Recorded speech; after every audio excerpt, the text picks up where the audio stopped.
और अब तो सुनने को आ रहा है कि मुझे ही चलता करने का इंतजाम कर लिया गया है।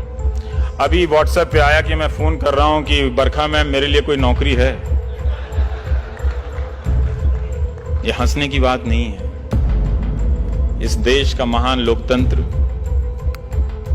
अगर एक पत्रकार को नहीं बर्दाश्त कर सकता तो उसके लिए शर्म की बात है।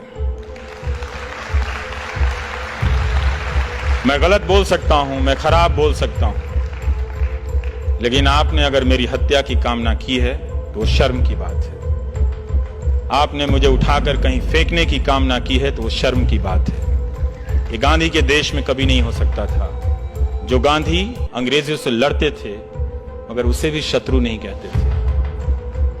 हम उस देश के हैं। आप मेरा मजाक उड़ा रहे थे उस दिन। वो सबसे शर्मनाक दिन था जब मेरा फोटो तरह तरह से ट्विटर पे बनाकर चलाने लगा। किसी ने टीका लगा दिया, किसी ने गेरुआ लगा दिया। मैं पहनता हूं भाई गेरुआ, तुम पहनाओगे तो थोड़ी पहनूंगा। मैं पहनता हूं, लाखों लोग पहनते हैं गेरुआ इस देश में। क्या आप वो भी एक दिन टीवी चैनल से तय होगा कि सबको गेरुआ पहनना होगा? वो तो हम पहनते हैं अपने अपने पूजाओं में। और ये मजाक चल रहा था तो मैं यही सोच रहा था कि क्या एक अदना सा पत्रकार इतना महत्वपूर्ण हो गया कि उसे विस्थापित करने के लिए हुकूमत इतनी चालें चलेंगी? और क्या हम नहीं जानते कि कॉरपोरेट में टेक ओवर कैसे होता है? आपने दुनिया का इतिहास नहीं पढ़ा? और क्या आप हमेशा ये होता रहा है इसीलिए होते रहने देंगे? होते रहने दीजिए। आपको लगता है कि आपको फर्क नहीं पड़ेगा, फर्क आप ही को पड़ेगा। फर्क आप ही को पड़ेगा जब आपकी आवाज पहुंचने के हर रास्ते बंद कर दिए जाएंगे। जवाहरलाल नेहरू ने अमृत बाजार पत्रिका के संपादक को लिखा था कि अखबार आलोचना नहीं करेंगे तो कौन करेगा। मैं यहां इस हॉल में आ रहा था तो किसी ने उसका टेक्स्ट मुझे व्हाट्सएप किया था कि अखबार अगर आलोचना नहीं करेंगे तो सरकार की आलोचना कौन करेगा। सरकार की आलोचना करने पे बधाई मिलनी चाहिए। ये इसलिए महत्वपूर्ण है क्योंकि बाकी लोग नहीं करते हैं। 99% मीडिया एक गोदी मीडिया बन गया है। अब रोना रो रहा है कि जो 1% है वो भी गोदी मीडिया है। कमाल है साहब, कमाल है। सारा मीडिया खरीद के जेब में रख लो और दिन भर प्रोपेगेंडा हिंदू मुस्लिम एजेंडा चलाते रहो और कहो कि गोदी मीडिया दूसरी तरफ भी है। अपने देश को अपनी आंखों से देखिए। वो जो रात को एंकर आते हैं और आपको नेशनलिज्म का आधा पाठ पढ़ाते हैं, उनकी निगाह से मत देखिए। वो आपको इस देश की हकीकत से काट कर ले जा रहे हैं, एक ऐसे देश की दुनिया में जो है ही नहीं। हमारा मुल्क सबसे खूबसूरत मुल्कों में से एक है। कॉरपोरेट हमारा बड़ा कमाल का है। उसने पहले मीडिया को नेताओं के यहां पहुंचाया, नेताओं ने मीडिया को अपने पास रख लिया। अब कॉरपोरेट मीडिया तो खरीद लेता है कई तरह के चैनल, लेकिन बोल वो भी नहीं पा रहा है बेचारा। जीएसटी से परेशान है, उसका धंधा चौपट है, बैंकों के खून निकल रहे हैं, बह रहे हैं, वो घाटे में दबे जा रहे हैं, मरे जा रहे हैं, कोई बोल नहीं रहा है। क्या बात है भाई, तुम भी डर गए? तुम तो बड़े बड़े चैनल खरीद लेते हो। किस लिए खरीदते हो? डरने के लिए? हमने डर में इतना निवेश नहीं देखा। जब डर प्रॉफिटेबल हो जाए तो जनता को सतर्क हो जाना चाहिए, क्योंकि इसमें उसका घाटा है, फायदा 2-4 लोगों का होता है। तो वो डर को प्रॉफिटेबल बिजनेस बना रहे हैं। और यही हो रहा है कि ना कॉरपोरेट बोल पा रहा है, ना जनता की आवाज पहुंच रही है,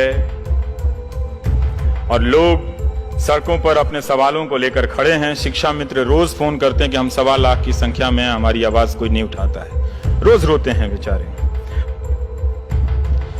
तो नए नए तर्क गढ़े जा रहे हैं, आपकी आंखों में इमेज झोंके जा रहे हैं। मैं उम्मीद कर सकता हूं कि मेरा समय खत्म हो रहा होगा, लेकिन 2-4 बातें यही है कि लोकतंत्र की लड़ाई को आप आउटसोर्स मत कीजिए।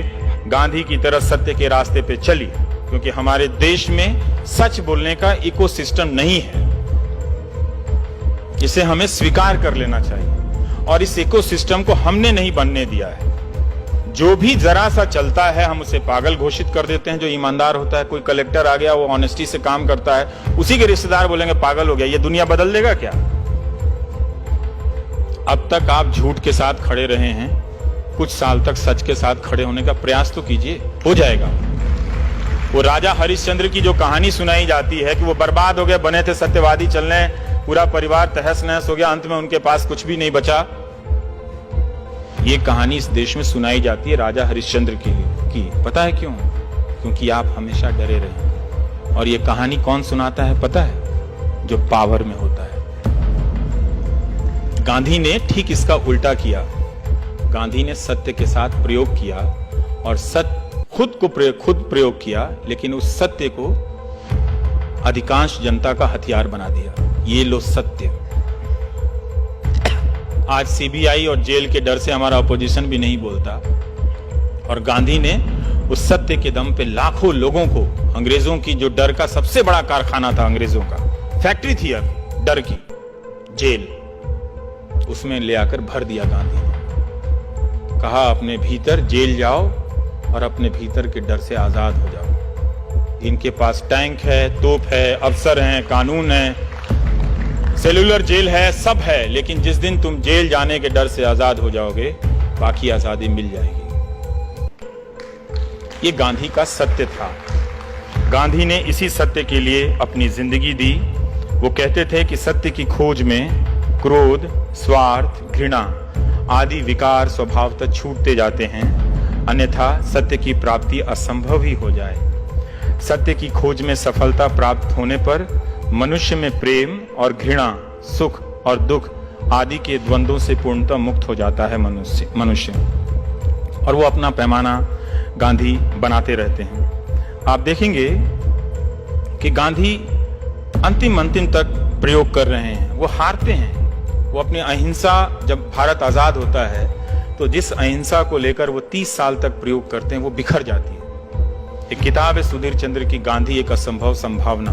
आप पढ़िएगा कि गांधी आखिरी वक्त में फिर अकेले खुद को जुटाते हैं। वो चाहते थे 125 साल जीना, लेकिन बाद में उनके जीने की इच्छा समाप्त होने लगती है और वो नुआखली चल देते हैं।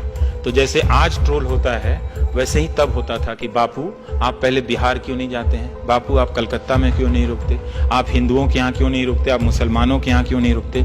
तो दोनों तरफ के जो सांप्रदायिक लोग थे वो गांधी जी का ट्रोल करते हैं। लेकिन गांधी क्या करते हैं इस ट्रोल के बाद? कई बार हम लोग ट्रोल से डर जाते हैं, तो मैं बताना चाहता हूं कि गांधी क्या करते हैं।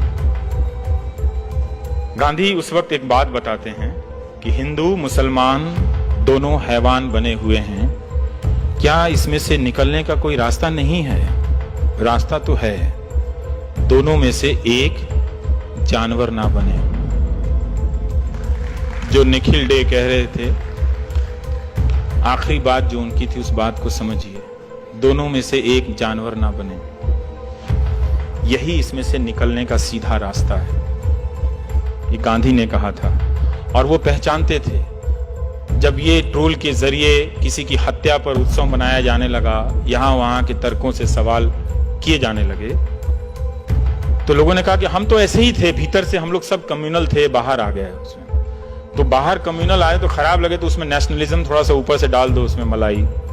तब भी गांधी जी कहते हैं कि जो बहुत हिंसा होने लगती है, कि हम लाचारी से अहिंसक बने हुए थे, मगर हमारे दिल में तो हिंसा भरी हुई थी। अब जब अंग्रेज यहां से हट रहे हैं, तो हम उस हिंसा को आपस में लड़कर खर्च कर रहे हैं। हम आज भी उस हिंसा को आपस में लड़कर खर्च कर रहे हैं।